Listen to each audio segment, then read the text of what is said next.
Terima kasih atas kehadiran Bapak Ibu guru semuanya. Mohon maaf. Ini kita tetap berkolaborasi saya dengan Pak Dodi ya, calon guru penggerak video dan foto.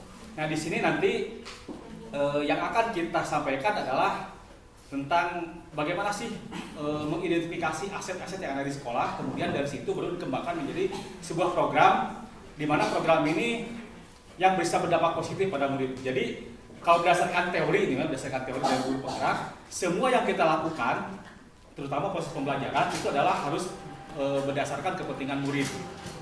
Intinya itu. Jadi apapun yang kita lakukan, baik itu proses pembelajaran di kelas maupun kegiatan-kegiatan sekolah itu harus berdampak pada murid.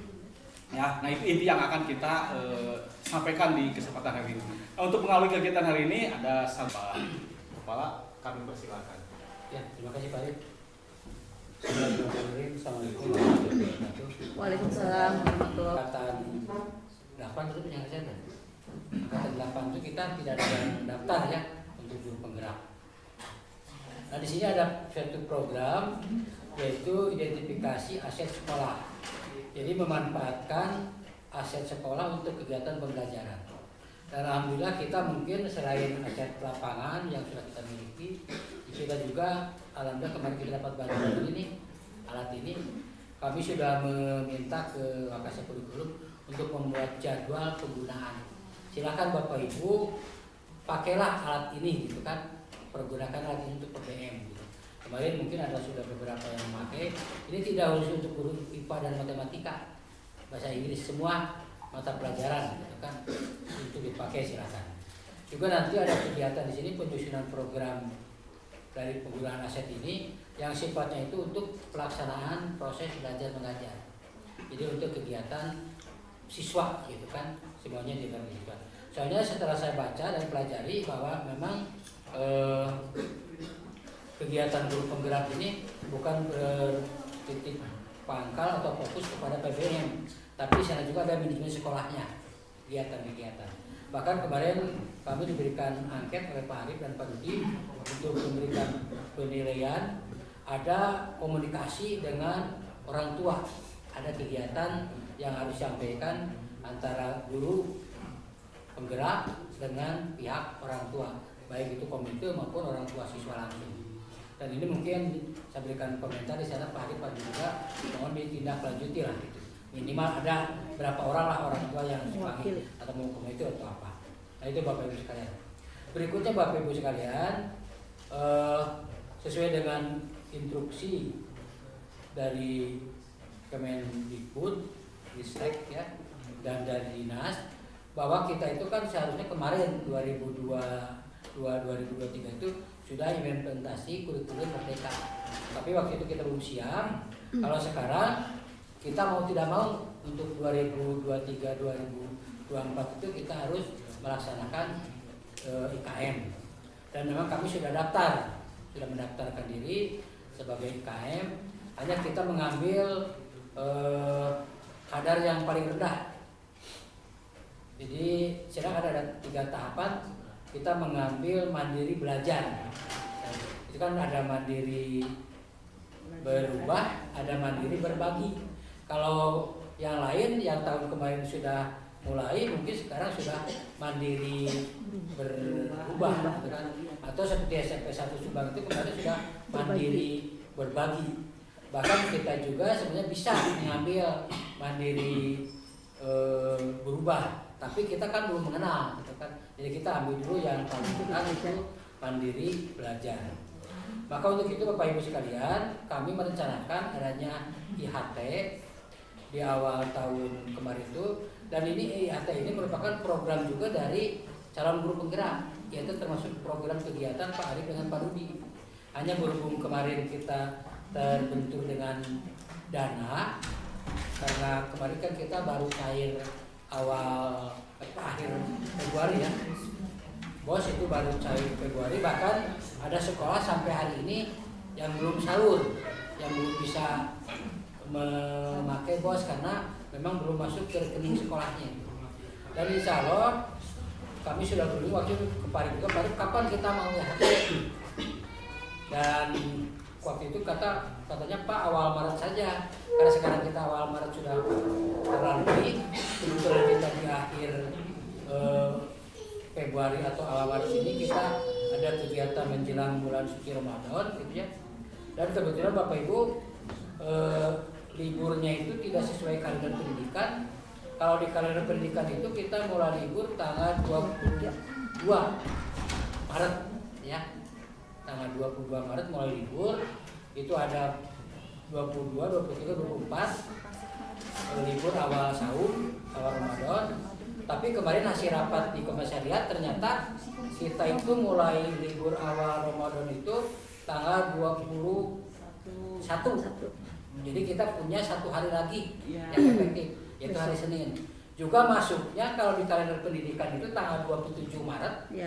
Tapi hasil rapat itu 28 Maret. Ya kalau kita nggak apa-apa gitu kan, asal jangan masuk hari Sabtu saja lah, kalau hari Selasa nggak apa-apa. Untuk itu kan program Pak Ustadz untuk kegiatan keagamaan atau pesantren Ramadan itu berarti yang minggu pertama itu tanggal 7 itu minggu kedua ya. Tanggal 7 kan kita libur ya kalau saya. Libur kan tanggal 7. Tanggal 7 libur ya. Berarti itu Pak Ustadz tanggal 7 yang minggu kedua itu terganggu, jadi kita memang kalau misalkan 2 minggu ya. Nah untuk itu maka Bapak Ibu untuk hari Senin ini juga ada kegiatan bahwa kita itu di IKM itu implementasi kurikulum Merdeka itu masih punya rapot atau rapot sekolah itu kita masih merah karena kita khususnya Bapak Ibu belum mengaktifkan kegiatan PMM-nya itu ya, belum aktif gitu kan. Jadi itu belajar ID-nya itu belum berjalan. Nah untuk itu maka berhubung kita KBM supaya efektif lah gitu. Sudah saja hari Senin tanggal 20 itu anak diopkan. Kita adakan kegiatan di HT. Pertama untuk mengisi kegiatan program Pak Arif dengan Pak Dudi yaitu calon guru penggerak. Yang kedua itu program ya, program calon guru program yang harus dilaksanakan oleh kita. Soalnya kalau nanti mundur ke setelah Lebaran terlalu lama. Sedangkan Pak Dudi dan Pak Arif tadi kan sampaikan bahwa kita hanya sebentar lagi gitu kan, atau apalagi sekarang sudah titik akhir kegiatan. Maka untuk itu nanti kita tanggal 20 diisi dengan in-house training, yaitu persiapan IKM. Yang utama itu yaitu kita kalau menyusun barangkali kita kerepotan lah. Istilahnya kami itu menyebutnya mungkin mengedit modul ajar, atau kalau dulu kita RPP nyebutnya kan, sekarang istilahnya di kurikulum Merdeka itu modul ajar. Mengedit, jadi nanti Bapak Ibu kami sediakan contoh modul ajar yang sudah jadi. Nanti untuk sementara kita edit yang kelas 7 aja dulu. Bapak Ibu jangan berpikir kata Radmi mau ngajar kelas 7, jangan begitu. Soalnya nanti mungkin saja kita penyebarannya sama gitu ya. Mungkin Abah itu kalau sekarang biasa kelas 9, mungkin nanti kelas 7-nya aja mungkin 2 kelas. Buliani kelas 8 biasanya IPS, mungkin ada kelas 7-nya 2 kelas gitu. Jadi merata lah, maka Bapak Ibu harus mempersiapkan. Dan nanti untuk tahun berikutnya barangkali kita untuk kelas 8. Untuk kelas 8 berarti kita persiapan juga. Juga di sini ada beberapa materi selain penyusunan modul ajar itu, yaitu ada materi 4 poin yang harus Bapak Ibu pahami. Dan ini nanti akan disampaikan oleh Ibu Elin, oleh Pak Arif, oleh Pak Dudi dan Ibu Prapti sebagai guru pengajar praktik. Nah ini mohon Bapak Ibu nanti hari Senin itu Bapak Ibu yang laptopnya bisa dipakai bawa atau pinjam dulu gitu kan. Kalau tidak insya Allah Pak Iwan nanti akan menyiapkan Chromebook di sini. Jadi Chromebook. Jadi nanti Bapak Ibu berkelompok sesuai dengan mapelnya, pokoknya bahasa Indonesia Bu Hajar Nur berapa orang gitu kan. Edit tadi pagi kami sudah sediakan gitu kan. Dan itu harus ada hasilnya. Jadi jangan sampai seperti IHT yang lalu jadi tidak ada hasilnya. Bahkan kemarin kami oleh kasih kurikulum dan penilaian Dinas Pendidikan bahwa semua pekerjaan itu harus dimasukkan ke drive drive sekolah gitu kan, ada Google Drive sekolah. Jadi kami itu kalau diminta tinggal memberikan saja ke Google Drive-nya gitu, tidak perlu menyerahkan file. Bahkan sekarang terjadi kendala, kemarin juga kami agak punya tegur, bukan sekolah kita. Sampai hari ini ada sekolah yang belum menyerahkan laporan penggunaan belangko ijazah. Bahkan pengembaliannya juga belum, kalau kita sudah kita. Berarti kemarin kami melihat pendaftaran yang sudah terdaftar sebagai pelaksana kurikulum Merdeka itu sudah 90-an, dari negeri 77 tambah swasta sekitar 150-an. Dan ini mau tidak mau berarti kita tahun ajaran 2023-2024 tetap melaksanakan. Sekali lagi, maka untuk hari Senin itu kita workshop PHT dan workshop harus hasil, ada pekerjaannya. Berin nanti setelah dikelompokkan teman-teman itu memberikan laporan berapalah yang dapat diedit gitu kan. Nanti di sini kami sudah mencoba mempelajari. Hanya di sini mohon maaf Pak Dudi, mana Pak Dudi yang ada? Enggak ada ya. Saya tuh belum punya PPKN dengan bahasa Sunda. Bu Bulan ada? Bu Bulan bisa mencari info, barangkali ada bahasa Sunda untuk bahan ajarnya ada?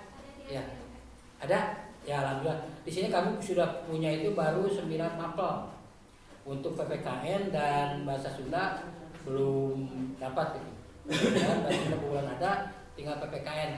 Kalau kemarin Pak Dwi ada pertemuan mungkin bisa mencari, atau Pak Arif mungkin nanti tolong carikan. Kalau mapel lain insya Allah sudah ada, meskipun barangkali Bapak Ibu itu harus teliti dalam bukanya. Nah itu nanti Bapak Ibu bukan membuat, cuma mengedit saja lah. Hanya insya Allah untuk buku sumber kami sudah menganggarkan di Arkas 2023 ini, tapi mungkin nanti kita Juli membelinya.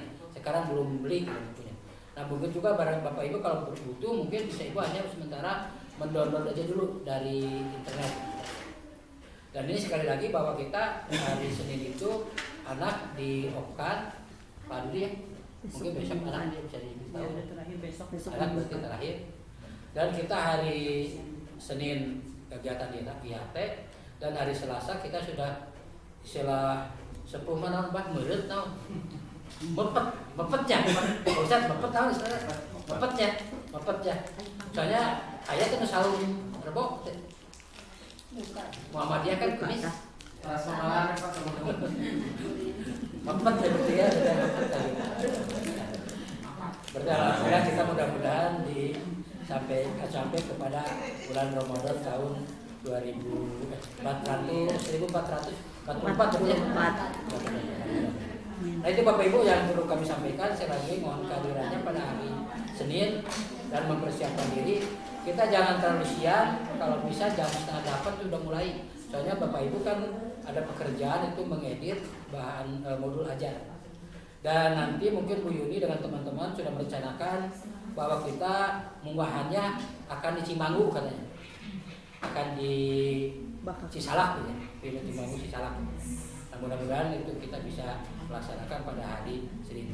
Itu barangkali Bapak Ibu yang perlu kami sampaikan. Dan sekarang untuk kegiatan ini masalah identifikasi asal sekolah dan penyusunan programnya itu memang sesuai dengan program dari calon guru penggerak. Kami serahkan ke Pak Arif dan Pak Rudi. Terima kasih. Mohon maaf jika ada kata-kata yang kurang berkenan. Wassalamualaikum warahmatullahi wabarakatuh. Waalaikumsalam warahmatullahi wabarakatuh. Terima kasih Bapak Kepala Sekolah yang selalu mendukung sebetulnya terhadap program-program yang dikembangkan dan mendukung terhadap pengembangan kompetensi guru. Jadi sebetulnya kami juga berharap Bapak Ibu guru bisa mengikuti guru penggerak, karena pengetahuannya itu ilmunya memang diupdate dan untuk kepentingan murid. Selain itu, ya kan dapat bantuan pulsa sebulannya 150.000. Jadi kalau 6 bulan teh 900.000 pulsa teh. Belum nanti kalau karya ada lagi uang harian dan uang transport. Ya, itu mendukung kelancaran sih sebetulnya, ya, selain pengetahuan yang tadi. Nah, Bapak Ibu, untuk yang tadi disampaikan berkaitan dengan pengembangan aset, jadi sebetulnya apa yang kita terima itu bukan hanya untuk guru penggerak, tapi diharapkan ini bisa diaplikasikan, dimanfaatkan untuk seterusnya di sekolah, gitu, ya. Nah, jadi yang disebut dengan aset atau modal di sekolah itu sebetulnya ada 7. Nah kan kita selama ini yang aset itu kan berkaitan dengan barang berharga, uang. Sebetulnya tidak ya. Ada 7 aset sebetulnya yang bisa dikembangkan. Yang pertama itu aset modal. Aset modal itu modal manusia. Jadi manusia itu adalah aset yang paling utama yang ada di sekolah. Guru berarti ya pendidik, tenaga pendidikan termasuk siswa itu adalah aset manusia atau modal. Nah, berdasarkan data yang ada ya, kita di SMP ini kan ada 48 orang pegawai, terdiri dari 36 guru. Kalau salah mohon koreksi juga ya. Dari 36 guru itu 23 PNS, 6 P3K, 7 honorer. Kemudian dari 36 guru itu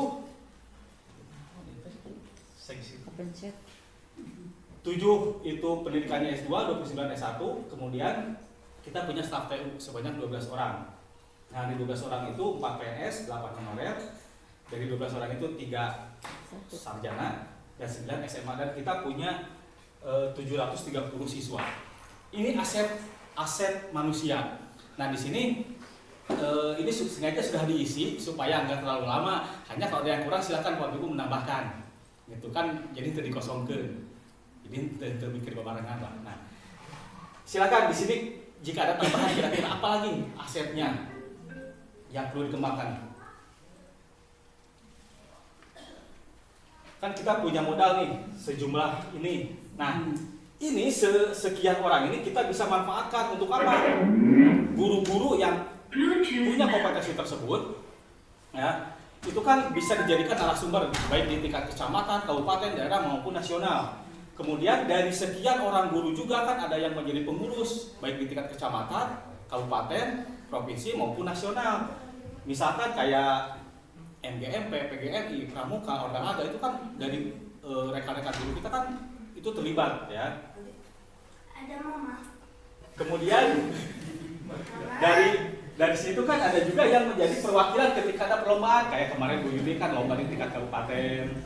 Kemudian Pak Yudi walaupun keterlibatan sebagai pelatih atau sebagai manajer itu kan keterlibatan juga ya. Kemudian yang kedua modal sosial. Nah, kalau modal sosial ini itu berkaitan dengan lingkungan juga, ya, lingkungan juga. Nah, di antaranya adalah keterlibatan tadi organisasi dari mulai MGMP, Pramuka dan sebagainya. Kemudian kan kita juga ada kerjasama dengan pihak lain sekolah ini, dengan SMK Nasa, dengan Sariater, dengan Aqua, kemudian Jaflek, apalagi ya, dan instansi lain, PT Sil, apalagi so. Nah kan itu sebetulnya bisa menunjang di dalam keberlangsungan program yang ada di sekolah. Ya. Kemudian yang ketiga, modal politik. Politisi bukan berarti terjun langsung di bidang politik atau partai, enggak, tapi dari sisi kebijakan sih sebetulnya. Bagaimana kebijakan itu bisa menguntungkan. Itu pemahamannya ada politik mah. Mohon berkenan. Pilih lepat gitu maksudnya ada kebijakan politik lah. Jadi ini hanya berupa kebijakan sih sebetulnya. Yang untuk bisa mencapai tujuan kebijakan tersebut. Nah, ini sebetulnya ada beberapa modal yang pasti beririsan. Misalkan tadi modal sosial dengan politik pasti hampir sama, ya, hampir sama. Nah, modal politik ini adalah kita kerjasamakan dengan sekolah lain, dengan pihak lain, dengan instansi lain, ya, atau dengan pihak swasta. Kemudian modal agama dan budaya. Nah, ini kan kaitan juga dengan tadi manusianya, kemudian lingkungannya, bagaimana. Kan sementara kalau dari modal agama kan 100% sekarang punya siswa itu beragama Islam, ya, tidak ada yang non-Islam. Masih ada. Oh, nya 1 orang. Berarti 99,9% anu Islam. Nah kan di sini kan selain tadi peringatan Hari Agama kan kita juga ada kepedulian terhadap sesama. Biasa kan bulan Ramadan ada santunan. Kemudian kemarin Jumat Berkah yang OSIS, dari pembina OSIS. Itu kan bentuk kepedulian sih. Itu kan jadi modal sebetulnya untuk bisa meningkatkan program sekolah. Kemudian berikutnya ada modal fisik. Bagian Pak Dudi kan kamu. Apa duaan? Sekolah Kamu diam aja. Baik, terima kasih Pak Aris. Bapak Ibu, saya akan melanjutkan mengenai 7 aset ya. Tadi sudah diterangkan sampai 4, nah sekarang lanjut.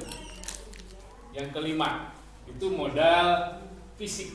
Ya, nah di sini modal fisik ini infrastruktur, kemudian bangunan-bangunan, toilet juga, kemudian lab, ada lab komputer dan juga lab IPA, UKS, perpustakaan, lapangan, kemudian juga akses air. Ya.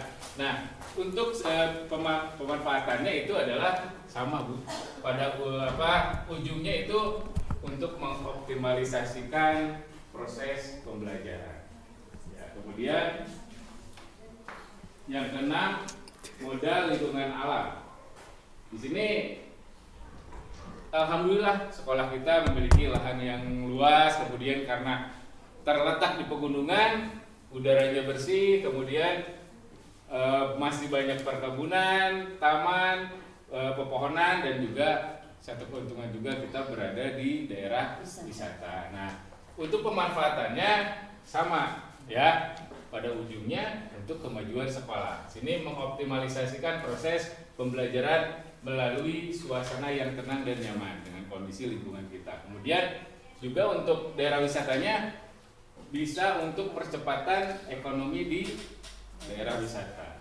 Nah, yang terakhir, modal terakhir ini modal finansial, ini berkaitan dengan sumber pendanaan yang masuk ke sekolah. Salah satunya ini ada dana BOS. Karena sebetulnya memang seperti tadi Pak Arif bilang, mungkin Bapak Ibu ada yang tahu selain dana BOS yang bisa membantu untuk proses proses pembelajaran di sekolah atau optimalisasiannya.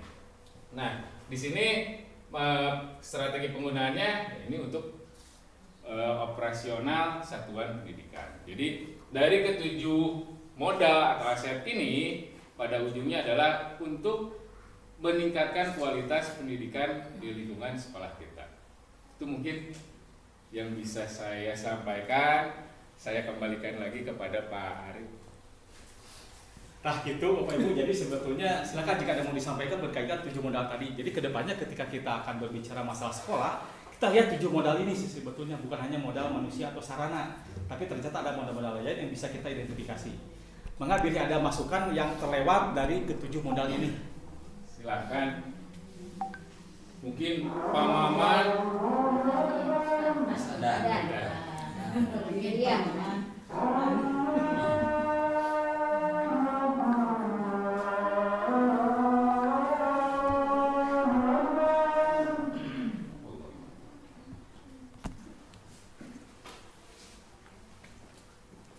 nggak ada. Jadi Pak untuk poin 7 sumber dana. Coba dimasukkan aja dana komite sana. Kan kita juga ada di finansial dana komite. Mohon. Meskipun insidental sifatnya itu tidak baku.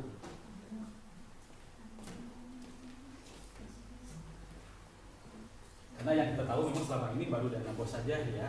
Ya kan sekarang kita kan ada kegiatan akhir tahun, pelepasan gitu kan, wisata itu kan ada komite. Kemudian tadi salah satu dari modal manusia yang tadi disampaikan Bapak Kepala tentang keterlibatan orang tua, sebetulnya kita sudah melibatkan ya kemarin ketika EDKS yang dilaksanakan oleh OSIS, kita betul-betul melibatkan orang tua. Di situ orang tua terlibat dari mulai persiapan, penyiapan konsumsi, itu semua oleh orang tua. Jadi kita guru-guru dan panitia itu fokus pada pemberian materinya. Nah, dan respon orang tua pun alhamdulillah sangat luar biasa. Malah mereka nagih deui nya pemamannya. Iraha bade aya kegiatan deui, nah hoyong ngiringan yang mudah-mudahan kedepannya keterlibatan orang tua tersebut bisa lebih dimaksimalkan. Nah, termasuk di kelas pun saya sudah coba terapkan mengundang orang tua menjadi guru tamu, dan respon orang tua maupun siswa pun luar biasa. Ada suatu pengalaman baru. Orang tua pun sama, nambahan senang diulang janten guru. Itu suatu pengalaman dari orang tua, dari siswa pun sama.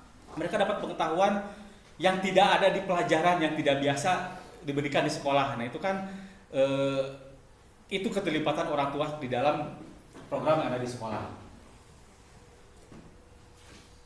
Nah, ketika kita sudah berbicara masalah aset, dan sebetulnya kita juga diminta untuk membuat program. Ya, mudah-mudahan nanti kedepannya juga Bapak Ibu punya program nantinya.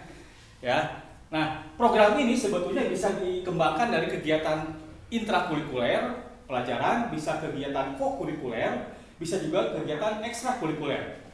Ya. Itu pengembangan program yang bisa kita kembangkan, ada 3, intrakurikuler, kokurikuler, dan ekstrakurikuler. Itu berdasarkan tadi hasil identifikasi ke-7 aset tadi. Nah, kita juga bisa membuat program baru atau memodifikasi program yang sudah ada. Nah, di sini kalau saya mengajukan program, ya kemarin ketika presentasi mengajukan program itu kegiatan ekstrakurikuler, memodifikasi kegiatan yang sudah ada. Nah, nama program ini tentu kan sama seperti iklan, namanya itu harus menarik, membuat penasaran. Nah, kalau saya memberi namanya Kalapa, itu adalah akronim ya, benar akronim, kudu bahasa Indonesia tuh Bumi ya. Betul. Akronim ya Pak, yaitu Kabis Latihan Pramuka. Kalau secara singkatan. Nah kan Kalapa itu juga kan sebetulnya menunjukkan lambang dari gerakan pramukanya, siluetnya itu. Nah tujuannya adalah bagaimana murid punya kemampuan sosial lebih lagi, punya kepercayaan diri, ya, punya interaksi secara abdi, Apa yang harus Secara abdi. Secara abdi. Dari tim saya. nah kemudian Secara Arif dan Dudi gitu. kenapa sih disebut program Kalapa? Karena di sini merupakan tadi ya akronimnya. Ini adalah ekstrakurikuler, mengembangkan interaksi sosial karena ini akan nyambung dengan P5 itu tadi, penguatan profil pelajar Pancasila. Nah, nanti yang akan sendiri dibahas kalau sendiri bukan kita akan menghadapi tahun ajaran baru ya untuk kurikulum merdeka. Jadi sebetulnya bukan CGP lagi itu mah ya. Nah, di sini keterlibatannya jelas adalah siswa mesti dilibatkan juga di dalam program ini. Jadi bukan hanya guru. Jadi memang kedepannya siswa itu betul-betul sebagai objek nantinya, bukan sebagai subjek lagi. Jadi keterlibatan siswa itu nanti betul-betul harus terlihat keterlibatannya. Nah, kemudian disebut Kalapa karena di ini kan setiap seminggu sekali, kalau di kita kan setiap hari Kamis ya, ekstrakurikulernya itu dari mulai jam 13 sampai 14.30 ya. Nah teknisnya kan kalau selama ini guru yang berperan, nah di sini nanti kedepannya diharapkan mereka juga yang berperan. Jadi dari mulai perencanaan, kemudian materi, nanti materinya mau apa, kemudian metodenya mau bagaimana, teknisnya mau bagaimana, itu mereka sendiri yang akan merencanakan. Kita mah hanya memfasilitasi saja, hanya membimbing, mengawasi. Kalau kita guru mah paling kita mah hanya membantu saja jika ada hal-hal yang perlu diluruskan ya. Itu yang diharapkan. Jadi si murid itu interaksi sosialnya lebih meningkat lagi, kemudian kepercayaan dirinya kan mereka akan berbicara di depan teman-temannya juga, adik-adiknya juga. Nah, ini yang disebut dengan diagramnya itu artinya bagaimana keterlibatan murid dalam suatu program, bagaimana suaranya, suara murid, ya, pendapat mereka bagaimana, kemudian mereka juga diberikan keleluasan untuk memilih dan kepemilikan. Jadi kalau yang suara ini mereka mengajukan usul dari mulai tadi materinya, waktunya, jadwalnya, ya, kemudian bentuk kegiatannya, ya, mereka sendiri. Nah kita kan mengarahkan.